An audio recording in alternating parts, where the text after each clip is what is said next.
Hoy, los jóvenes viven a través de una pantalla, dándole clic a todo y lo más rápido posible. Por lo mismo, les cuesta trabajo concentrarse y pierden fácilmente la atención. A quienes me han preguntado cómo ayudarle a nuestros jóvenes a recuperar el interés por la lectura, les tengo una propuesta y, además, una gran sorpresa. Así que no olviden suscribirse y quédense hasta el final.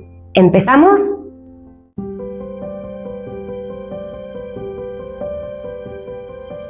Vamos a platicar de una novela atrapante y misteriosa, La ciudad de las bestias, que me recomendó Isabela, otra joven lectora que forma parte de nuestra comunidad. Leyendo este libro, entendí que si queremos que los jóvenes cultiven el amor por la lectura, necesitamos ser más que un ejemplo. Quiero proponerles que leamos lo que ellos disfrutan leer, para conectar a un nivel más profundo y con un interés genuino, porque además la literatura juvenil es maravillosa. Ya lo comprobamos con La Granja Grisham.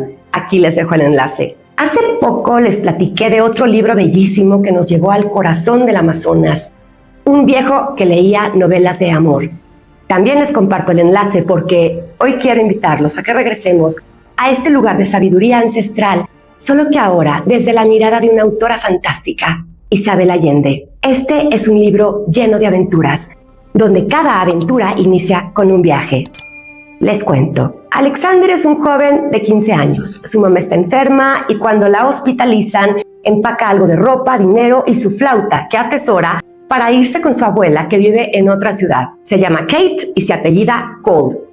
Seguramente un guiño de la autora para presentarnos a una mujer distante y un poco muy fría que, para empezar, ni siquiera recoge a su nieto en la estación. Conforme avanzamos en la historia, empatizamos con ella, porque sabe que Alexander es un adolescente que está viviendo un momento crucial. Podría perder a su madre.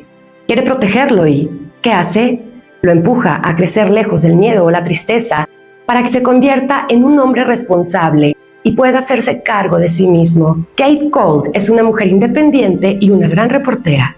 De hecho, trabaja en una prestigiosa revista que acaba de pedirle que viaje al Amazonas para documentar la existencia de una criatura salvaje a la que llaman la bestia. Así es como Alexander y su abuela emprenden el viaje a un pueblo que está en la selva, donde se reúnen con el resto del grupo que los acompañará en la búsqueda de este mítico animal. En este momento conocemos a Nadia, una joven de 12 años que es hija del guía de la expedición y es nuestra tercera protagonista. También nos encontramos con un personaje divertidísimo, un antropólogo que se considera experto en el mundo de los indígenas y es famoso porque ha escrito libros que cuentan un montón de aventuras que solo él podría haberse imaginado, porque el señorito es muy delicado. Se da baños de insecticida, todo le asusta y por supuesto, todo le pasa.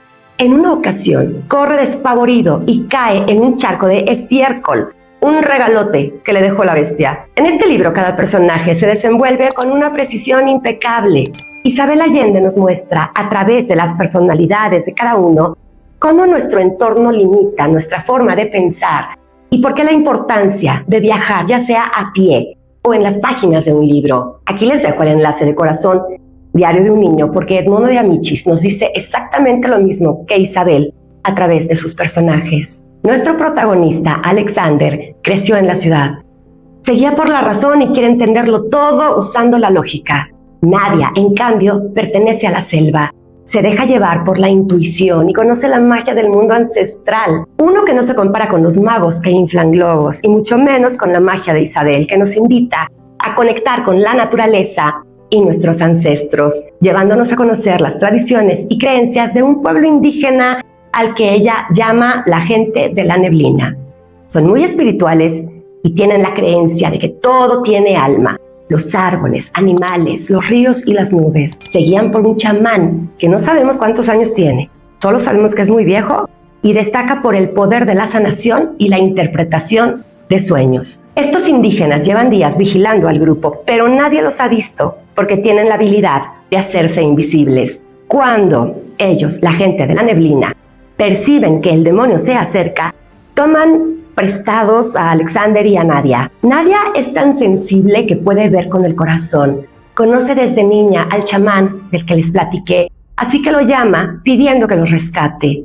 Aquí inicia otro viaje, uno más fantástico que el anterior. Alexander y Nadia deben salvar a la gente de la neblina y para lograrlo tienen que ir al lugar donde habita la bestia. En esta aventura los jóvenes descubren la magia de la selva, las plantas medicinales, otras que envenenan y algunas que alteran la conciencia y que les ayudan a despertar a sus animales totémicos. Además, hacen viajes astrales, enfrentan sus miedos, aprenden el poder del sacrificio, ofrecer para recibir, y descubren el instrumento de guerra que necesitan para enfrentar las grandes batallas. Alexander nos atrapa con la música que nace de su flauta que atesora y Nadia nos cautiva con la agilidad de sus movimientos. La ciudad de las bestias es la primera de 3 novelas que pertenecen a la saga Las memorias del águila y el jaguar.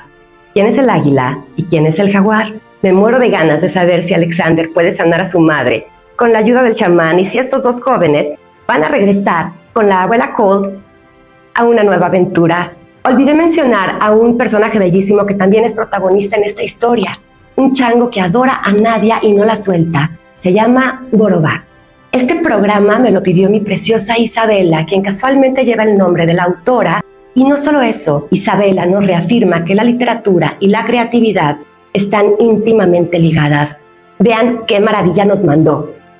Isabela, espero que sigas ilustrando muchas otras lecturas para nosotros. Tienes un gran don. Alma Albarrán, hace poco nos recomendaste este libro. Te lo agradezco profundamente. Va mi trivia. Escritor, periodista, filósofo y dramaturgo, entre muchas otras cualidades, que fundó una escuela de escritura creativa en Turín, Italia. ¿De cuál de sus obras creen que vamos a platicar? Recuerden suscribirse y dejar sus comentarios. Sigamos creciendo como comunidad. Ahora díganme, ¿qué libro extrañan de aquellos días cuando fueron jóvenes? Soy Ina Recamier, la librera, y los espero en nuestro próximo programa. Gracias, los abrazo.